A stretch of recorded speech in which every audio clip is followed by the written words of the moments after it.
Ukraine আত্মসমর্পণ করতে বাধ্য হলেই রাশিয়া ইউরোপকে ছাড় দেবে না বলে শঙ্কা প্রকাশ করেছে পোল্যান্ড।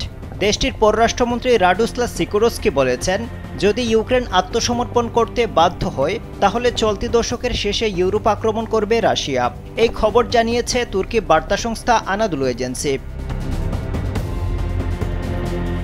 সিকোরস্কি বলেন, রাশিয়া বর্তমানে একা ইউক্রেনের বিরুদ্ধে জয়লাভ করতে অক্ষম, তাই তারা তাৎক্ষণিকভাবে আরও বিস্তৃত আক্রমণের জন্য প্রস্তুত হবে না। তবে যদি ইউক্রেনকে আত্মসমর্পণ করতে বাধ্য করা হয় এবং রাশিয়া ইউক্রেনের সেনাবাহিনীর দায়িত্ব নেয় তাহলে এই হিসেব বদলে যাবে।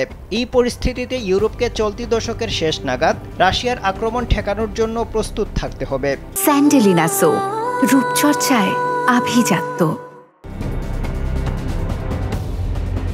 এর আগে প্রধানমন্ত্রী কেয়ার স্টারমার বলেছেন, তিনি রাশিয়ার প্রেসিডেন্ট ভ্লাদিমির পুতিনকে বিশ্বাস করেন না।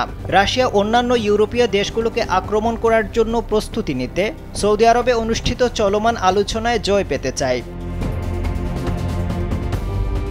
এদিকে ইউক্রেন রাশিয়া যুদ্ধবিরতি নিয়ে কেয়ার স্টারমারের প্রস্তাবকে উড়িয়ে দিয়েছেন ডোনাল্ড ট্রাম্পের বিশেষ দূত স্টিভ উইটকফ। একই সঙ্গে তিনি তার প্রস্তাবকে ভঙ্গিমাপূর্ণ ও কৌশলী বলে মন্তব্য করেছেন। উইটকফ বলেন, ইউরোপীয় নেতারা ইউক্রেন যুদ্ধ সম্পর্কে অতি সরলীকৃত ধারণা পোষণ করছেন এবং চার্চিল হওয়ার অভিনয় করছেন।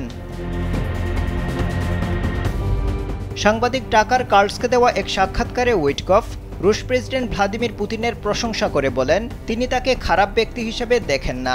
পুতিন অত্যন্ত বুদ্ধিমান। এই অবস্থায় রাশিয়া যে কোনো চুক্তির জন্য কঠোর শর্ত দিয়েছে, যার মধ্যে ইউক্রেনে অস্ত্র সরবরাহ বন্ধ করার দাবি অন্তর্ভুক্ত। তবে কিয়েভ ও তার মিত্ররা এই দাবি প্রত্যাখ্যান করেছে। কিন্তু রাশিয়ার দাবি মেনে হোয়াইট হাউস অস্থায়ীভাবে অস্ত্র সরবরাহ স্থগিত করলেও এখনও কোনো স্থায়ী সীমাবদ্ধতা আরোপ করেনি। এই অবস্থায় ইউরোপীয় কর্মকর্তারা শঙ্কা প্রকাশ করছেন, ট্রাম্প কূটনৈতিক সাফল্যের লক্ষ্যে ইউক্রেনের স্বার্থকে জলাঞ্জলি দিতে পারেন। তাদের মতে, পুতিন আলোচনায় দেরি করে ট্রাম্পের কাছ থেকে আরও ফায়দা হাসিলের চেষ্টা করছেন। লিথুয়ানিয়ার প্রেসিডেন্ট গিতানাস নাউদেসা বলেছেন, রাশিয়া কেবল আলোচনার অভিনয় করছে। তারা শান্তি বা যুদ্ধবিরতির কথা বললেও বাস্তবে গুরুত্বপূর্ণ স্থাপনায় হামলা চালিয়ে যাচ্ছে। আফজাল হুসাইন, কালবেলা।